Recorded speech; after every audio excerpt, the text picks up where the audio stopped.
2024년 1월 1일 새해 첫날 우리에게 주신 하나님의 말씀은 민수기 6장 22절에서 27절 말씀입니다.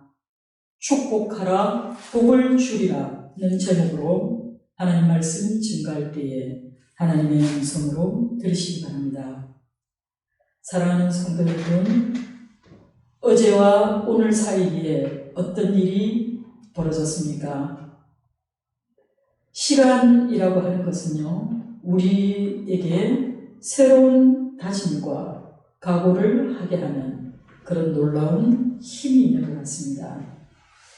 우리에게 어제가 있고 또 오늘이 있고 또 내일이 있으리라는 그 기대, 그리고 아침이 밝아오고 또 해가 지고 또 우리가 깊은 잠에 빠질 수 있는 날들, 봄이 오고 여름이 오고 또 그리고 가을 겨울이 되는 이 모든 시간의 매듭들 앞에서 우리는 우리의 삶이 지금 어디쯤 왔는지, 그리고 우리는 지금 어디로 가야 하는지 마음이 심히 방황이 되고 또 때로는 희망으로 기대감으로 부풀기도 합니다.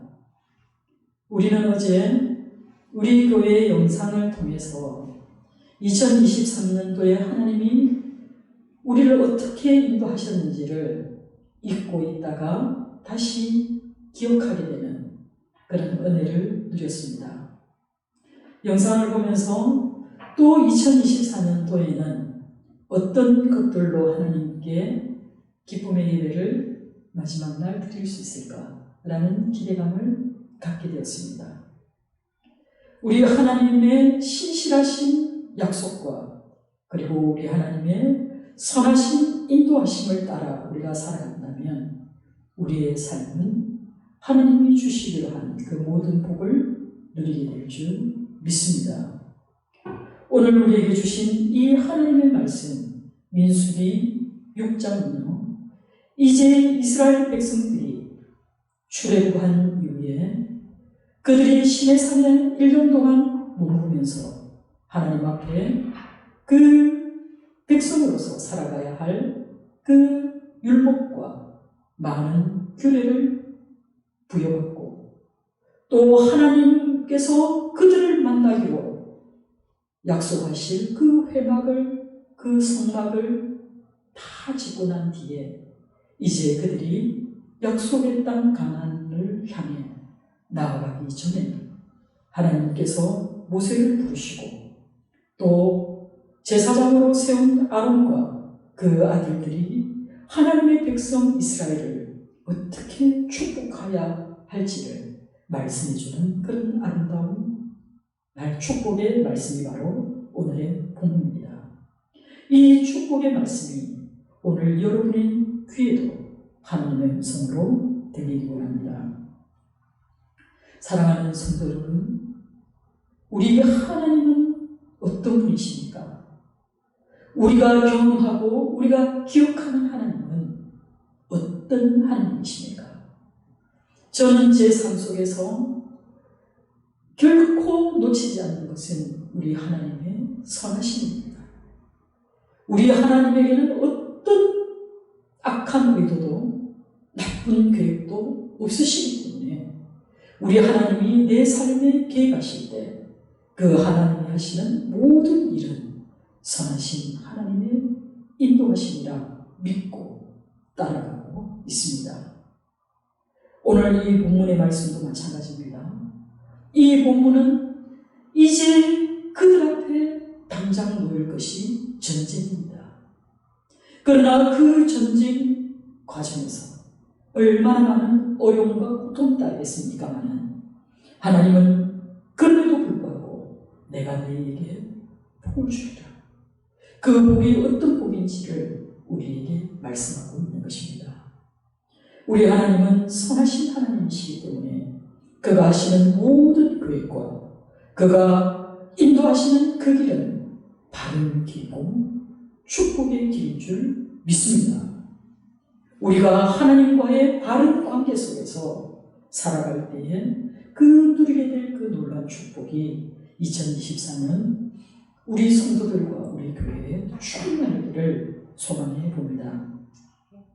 2024년 새해 첫날에 하나님께서 우리에게 주신 이 축복문은요, 바울의 축도와 함께 성경에서 가장 아름다운 축복선 가운데 하나인 아론의 축복 기도입니다.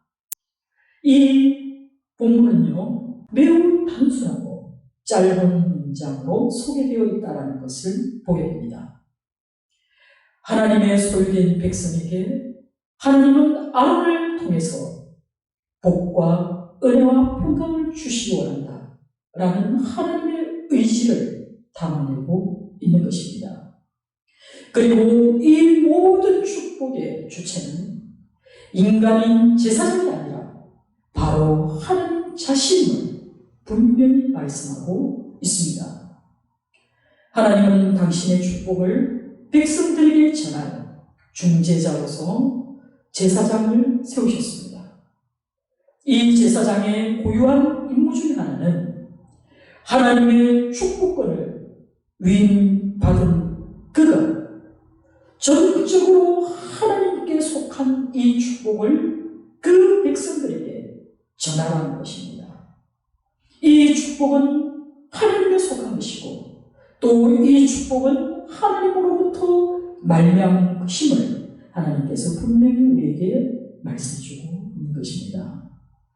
하나님으로부터 받은 이 축복권은 하나님의 절대적인 권위에 의존하고 있기 때문에 그것이 제사장을 통해서 백성들에게 두루 전파되기 원하시는 하나님의 강력한 의지를 담아내고 있다는 것입니다. 하나님께서는 하나님의 통치를 대행할 왕적 기능을 담당하고 있는 모세를 먼저 부르셨습니다.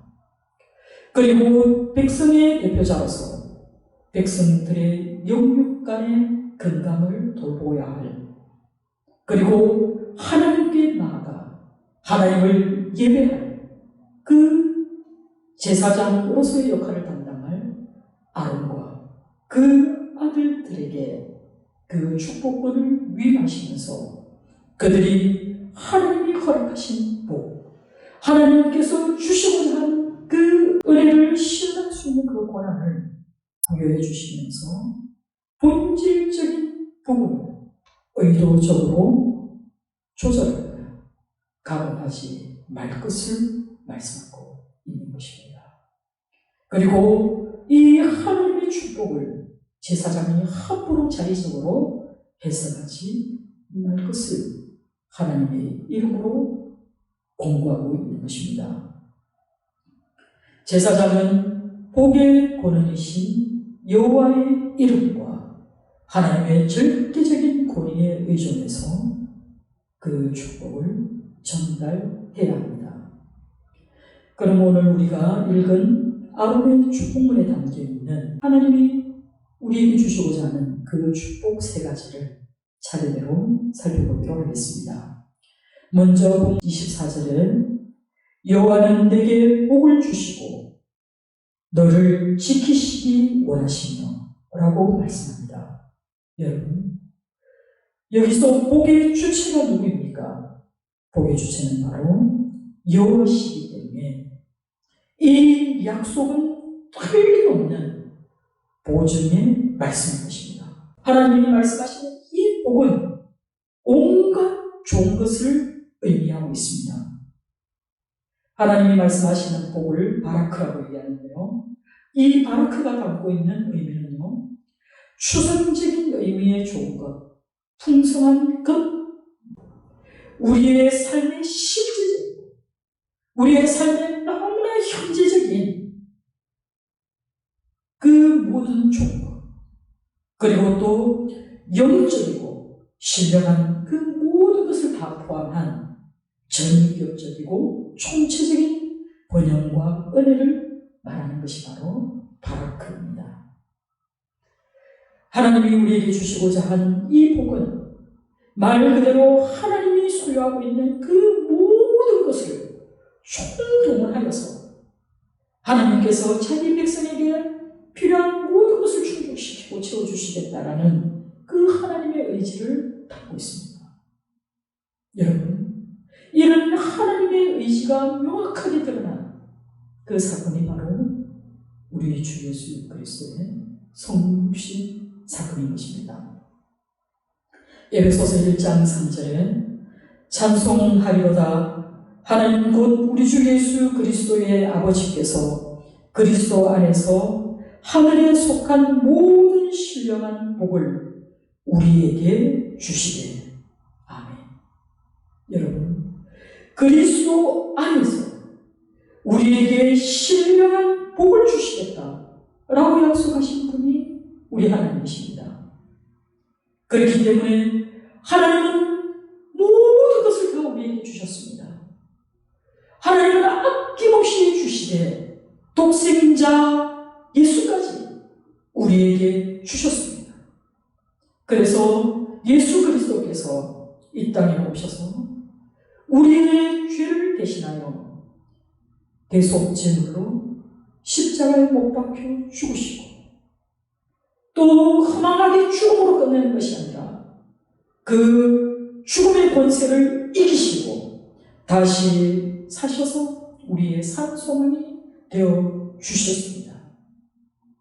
우리는 이제 주의 보혈을 지나서 하나님의 은혜의 보좌 앞으로 담대히 나아갈 수 있도록 우리 주님이 하나님과 우리 사이를 중보해 주시는 그 한없는 복을 누리게 된 줄 믿습니다. 사랑하는 성도 여러분, 하나님께서 그리스도 안에 있는 우리에게 풍성한 복을 주시기 원하신다는 약속을 여러분 확실하게 믿으시기 바랍니다. 하나님이 주시기로 한 약속은요, 때로는 속히 이루어집니다.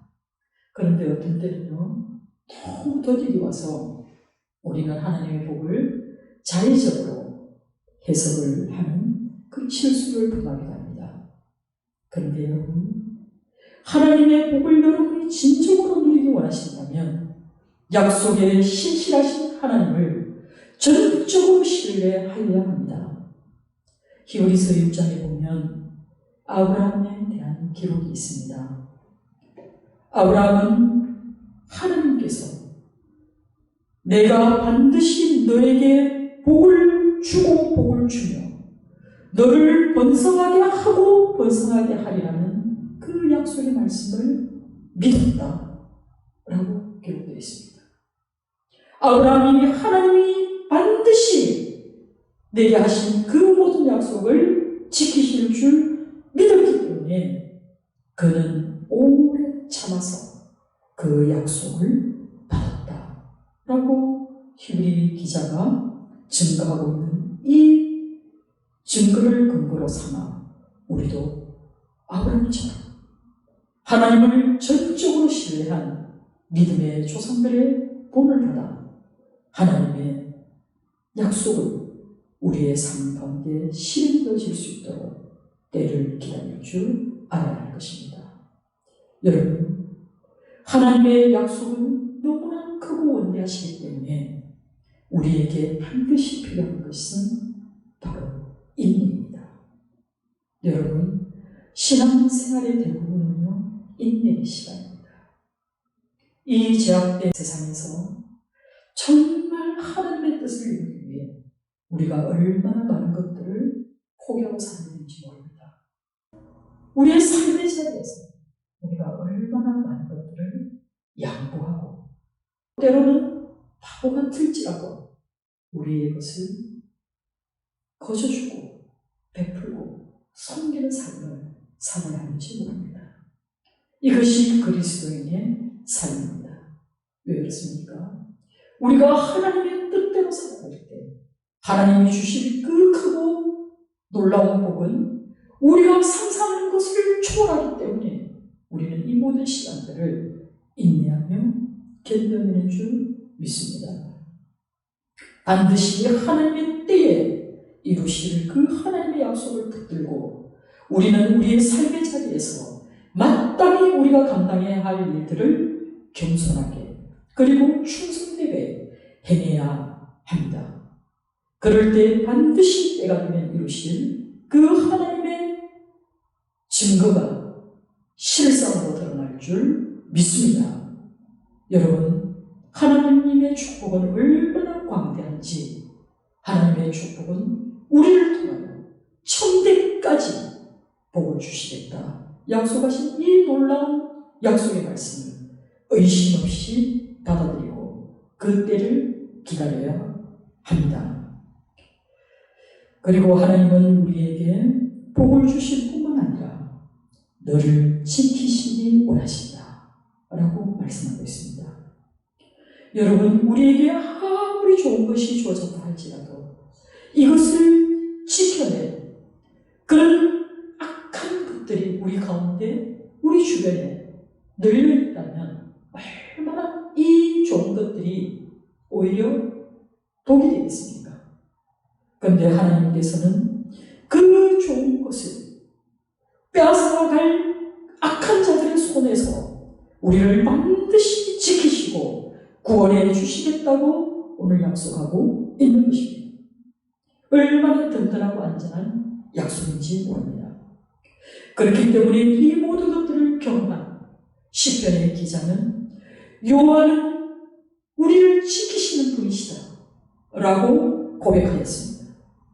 그리고 시편 기자는 여호와는 졸지도 아니하시고 주무시지도 아니하시고 지금부터 영원까지 나의 주익을 지켜주실 것이다 라고 찬양하였습니다. 이 시편 기자의 고백과 찬양이 저와 여러분의 고백과 찬양이기를 소망합니다. 그리고 다음으로 25절에 이렇게 말씀합니다. 여호와는 그의 얼굴을 내게 비추사 은혜 베푸시기 원하시며. 아멘. 여러분, 성경에 언급된 여호와의 얼굴이라는 이 표현은요, 이것은 바로 하나님 자신의 인격을 의미합니다. 하나님의 거룩한 풍성과 그 의지를 상징하는 말이 바로 여호와의 얼굴입니다. 만약 여호와께서 어떤 사람으로부터 그 얼굴을 숨기시거나 감추신다는 것은 매우 고통스럽고 절망적인 상태에 내가 놓여 있다는 뜻입니다. 이와 같은 본문을 우리는 욥기에서 발견하게 되는데요. 여호와의 얼굴을 내게서 감추시는 것, 여호와의 얼굴을 내게서 돌리시는 것, 이것은 내가 말할 수 없는 고통 가운데, 내가 하나님의 얼굴을 뵙지 못하는 그 고통 가운데 죽을 것만 같은, 파멸할 것만 같은 그런 절망적인 상태를 의미하는 것이 여호와의 얼굴을 돌리시는 것, 감추시는 표현이라면, 여호와의 얼굴을 내게 비춘다는 이 말은 여호와께서 나를 향해 얼굴을 돌리실 때 이 표현 속에 담겨 있는 것은 하나님이 나를 깊은 애정과 관심을 가지고 나를 보고 계신다는 그런 뜻일 것입니다. 또한 하나님이 그 얼굴을 내게 비춘다는 이 말씀은 하나님께서 오늘도 나에게 생명을 공급해 주시고 또 무한한 은혜를 베풀어 주시고 계신다는 그런 의미인 것입니다. 하나님의 얼굴이 우리의 삶을 비출 때 필연적으로 우리의 영혼까지 그 선한 영향력이 끼칠 것입니다. 그것이 바로 은혜입니다. 여러분, 은혜라는 이 단어는요, 여러 가지 히브리어 의미를 갖고 있는데요, 우리가 가장 많이 아는 은혜는 헤세드입니다. 그런데 오늘 본문에 쓰여 있는 이 은혜는 하난이라고 기록되어 있습니다. 이 하난이라는 의미는 뭐냐면요, 낮은 자를 향해서 그 상체를 이렇게 구부리는 행위를 얘기하는 겁니다. 여러분, 이 말이 무슨 말입니까? 우리 하나님 같이 위대하신 분이 낮고 천한 인간을 향해서 하나님이 그 상체를 구부리시며 우리에게 은혜를 베푸신다는 겁니다. 이것은요, 하나님의 뜨거운 사랑의 손길을 언급한 그런 표현입니다. 또한 이 은혜는 하나님의 지극히 긍휼히 여기시는 그 하나님의 마음을 담고 있습니다. 이 하나님의 은혜야말로 우리가 살아갈 수 있는, 우리가 생존하는 그런 유일한 열쇠가 바로 하나님의 은혜입니다. 에베소서 2장 8절에 너희는 그 은혜에 의하여 믿음으로 말미암아 구원을 받았으니 이것은 너희에게서 난 것이 아니요 하나님의 선물이라 말씀하고 있습니다. 사랑하는 성도 여러분, 하나님께서 예수 그리스도 안에서 누구든지 다 구원받을 수 있도록 그 길을 열어두셨습니다. 하나님이 이 땅에 예수 그리스도를 보내신 이유는 모든 사람을 구원하시려는 하나님의 마음입니다. 이것이 하나님 아버지의 사랑이고 우리 주 예수 그리스도 독생자 예수의 대속적인 죽음을 믿는 자들에게 멸망하지 않고 영생을 주시겠다는 그 하나님의 놀라운 은혜의 말씀입니다. 이 은혜야말로 너무나 값진 것이고 이 세상의 그 무엇으로도 살 수 없는 것이기 때문에 우리 하나님은 모든 사람에게 거저 주시기로 결정하셨습니다. 그 거저 주시는 이 하나님의 은혜의 선물을 여러분 거부해서는 안 됩니다. 이 독생자 예수의 죽으심과 부활을 믿음으로 받아들인다면 이 선물은 이 생에서 뿐만 아니라 내세에까지 우리가 영원토록 누리게 될 하나님의 축복이 될 것입니다. 그리고 세 번째로 26절에 여호와는 그 얼굴을 내게로 향하여 드사 평강 주시기를 원하노라 할지니라 하라고 말씀하고 있습니다. 여러분, 이 본문은요 24절의 표현과 다르다는 것을 알게 되는데요, 여호와는 그 얼굴을 내게로 향하여 드사라는 이 표현은요 앞서 24절에 그 얼굴을 비추사라는 표현보다 훨씬 더 특별하고 또 더 적극적인 그런 관심과 태도로 우리를 열정적으로 바라보시는 그 하나님의 시선을 담고 있습니다. 이 뜨거운 열정을 가지신 하나님께서 궁극적으로 우리에게 가장 주시고 싶어하는 것이 바로 하나님의 평강이다 라고 말씀합니다. 여러분, 우리는 누구나 다 육신의 복락을 누리고 살고 싶습니다. 그리고 또 우리는 하나님이 주시는 그 영혼의 은혜를 누리기 원합니다. 그러나 이 모든 축복을 누린다 하더라도 우리의 마음에 하나님의 평강이, 하나님의 평화가 우리 마음에 없다면 이 모든 복들은 불완전할 것입니다. 이 복들은 멸망에 그칠 것입니다. 우리가 하나님의 평화, 하나님의 평강이 없는 상태에서는 진정한 복도 은혜도 우리는 절망밖에 누리지 못하는 상태에 놓이게 될 것입니다. 성경에서 말하는 이 평강 샬롬은 완전을 의미합니다. 여러분의 삶이 지금 완전하십니까? 말입니다. 여러분의 삶이 지금 안전하십니까? 말입니다. 여러분의 삶은 지금 온전하십니까? 말입니다. 여러분의 삶은 우정으로 가득 차 있습니까? 여러분의 삶은 건강하십니까? 여러분은 번영을 누리고 있습니까? 라는 말로 쓰입니다. 그러나 더 중요한 사실은 이 샬롬, 이 평강은요 바로 당신은 지금 하나님과의 어떤 관계 속에 있는가? 여러분은 지금 하나님과 나 사이에 막혔던 그 담이 제거되고, 그리고 하나님과 나 사이에 온전한 관계로 바로 서 있는가? 라는 것이 바로 샬롬입니다. 제가 여러분들에게 문자를 보내거나 우리 교회에 뭔가를 게시할 때 반드시 첫 인사가 샬롬입니다. 안녕? 여러분 안녕? 이 얘기하자는 게 아닙니다. 여러분의 오늘, 여러분의 지금의 삶은 하나님 앞에 반듯합니까? 여러분이 하나님 앞에 나아가 서 있을 만큼 정직합니까? 라는 인생입니다. 여러분, 하나님과의 샬롬을 누리는 자는 처음 하나님이 인간을 창조하셨을 때 죄를 알지 못했던 그 인간의 상태로 돌아가는 것입니다.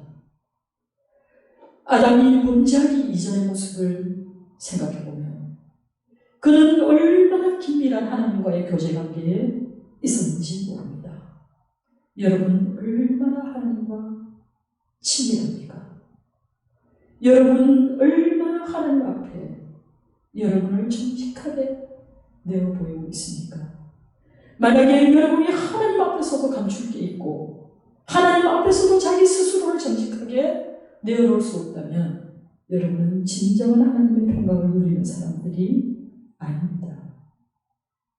여러분, 평강이야말로 하나님이 주시고자 하는 최고의 복의 요체라는 것을 기억하시기 바랍니다.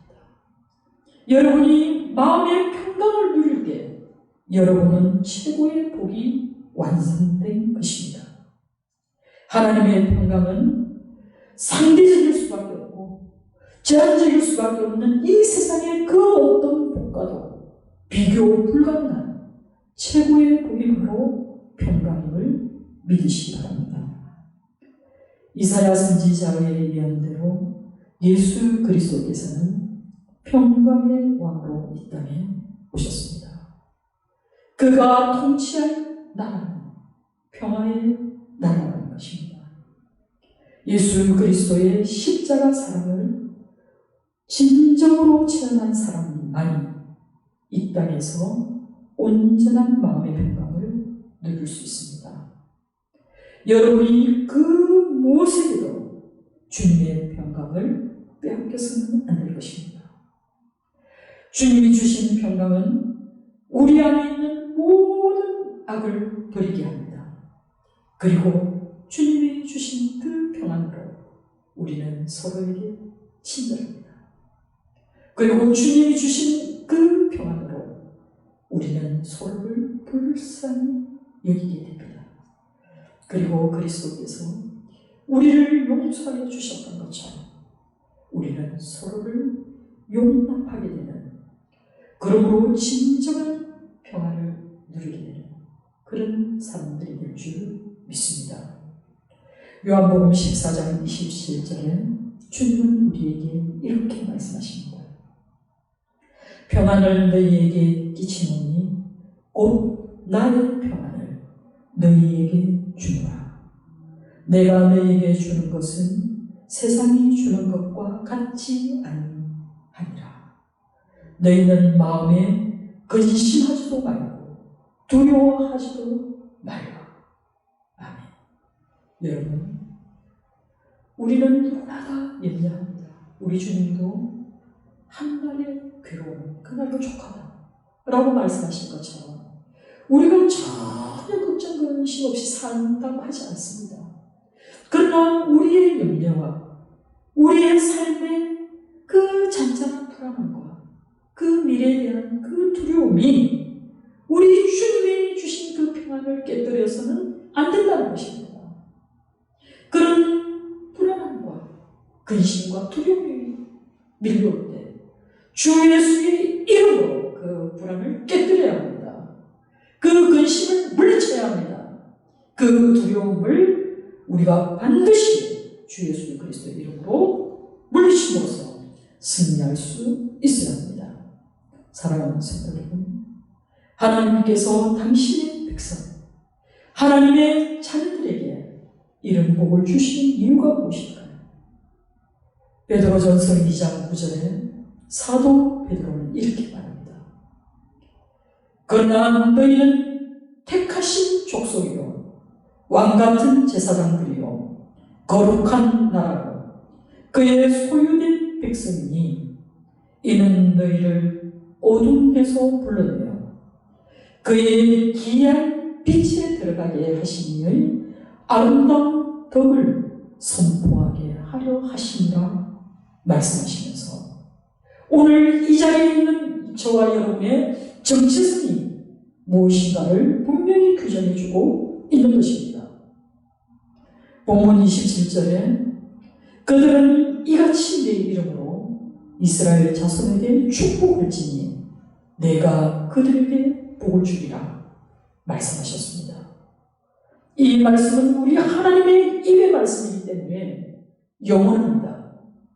세상 모든 것이 다 사라진다 할지라도 우리 주님의 말씀은 영원합니다. 하나님께서 반드시 축복하는 자를 축복하시고 하나님의 축복을 거절하는 자에게는 이 놀라운 축복을 누릴 수 없다는 것을 여러분 기억하셔야 합니다. 이 축복의 말씀은 변함없이 지켜질 하나님의 말씀이기 때문에 여러분은 이 약속 말씀을 붙들어야 합니다. 사랑하는 성도 여러분, 사도 베드로의 말씀처럼 하나님은 먼저 저와 여러분을 부르셨습니다. 우리가 어두운 데에 있을 때에 하나님이 우리를 부르신 이유는 우리가 주 안에 있는 그 귀하고 놀라운 빛 속에 들어가게 하신 그 하나님, 우리 주 예수 그리스도의 그 아름다운 덕을 이제 주님을 모르는 사람, 아직 주님을 만나지 못한 그들에게 선포하게 하시려고 우리를 먼저 일꾼 삼아 주셨다는 것입니다. 저와 여러분의 신분은 분명해졌습니다. 우리는 택한 족속입니다. 그리고 우리는 왕같은 제사장들입니다. 그리고 거룩한 나라이고 하나님의 소유된 백성임을 결코 잊지 마시기 바랍니다. 여러분의 삶의 자리가 아무리 어렵고 거칠다 할지라도 여러분은 하나님의 사람임을 결코 잊어서는 안 됩니다.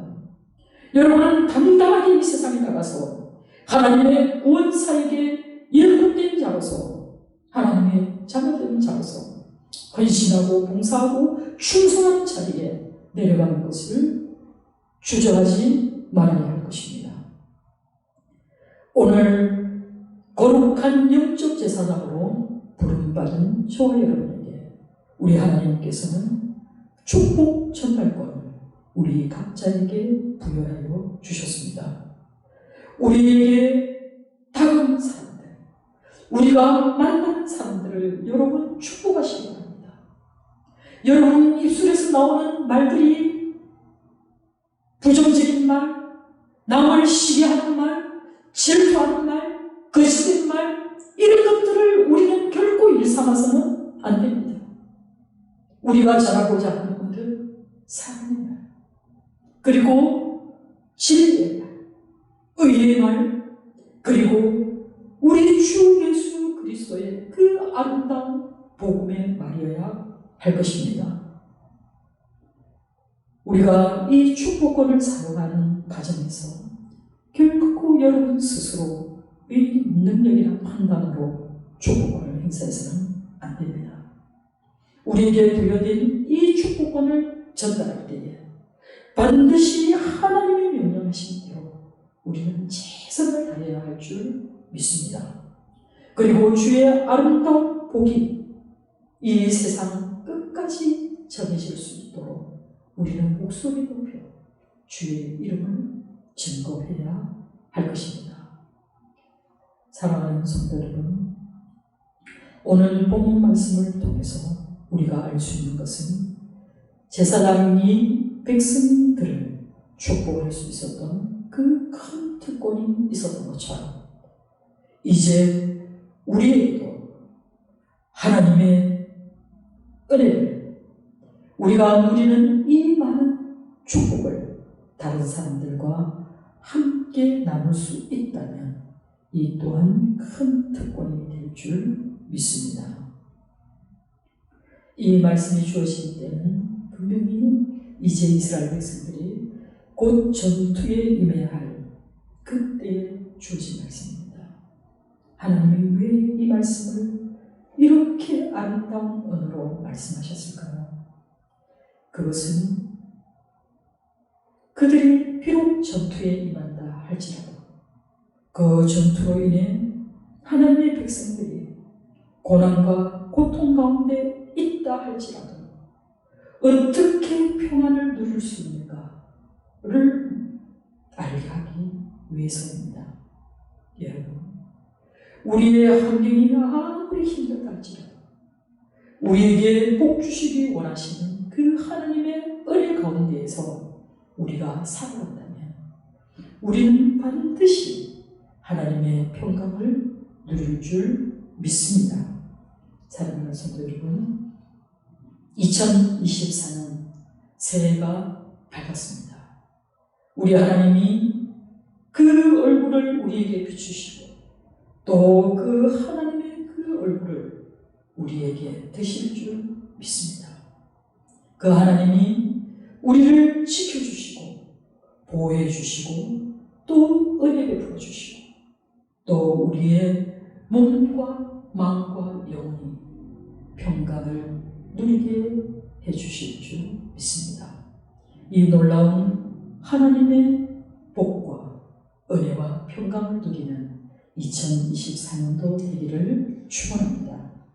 우리 순전한 교회가 모든 영적 침체에서 벗어나고 영적 무기력함을 떨치고 깨어나기 원합니다. 일어나 빛을 발하는 그런 성도의 삶을 살아가는 2024년 되기를 간절히 소망합니다. 여러분의 정체성은 택하신 족속입니다. 그리고 여러분은 왕같은 제사장들입니다. 거룩한 나라입니다. 우리 하나님의 소유된 백성임을 결코 잊지 마시고 올 한 해 많은 사람들을 축복하며 살아가는 그런 한 해 되시기를 주님의 이름으로 축원합니다. 기도하겠습니다.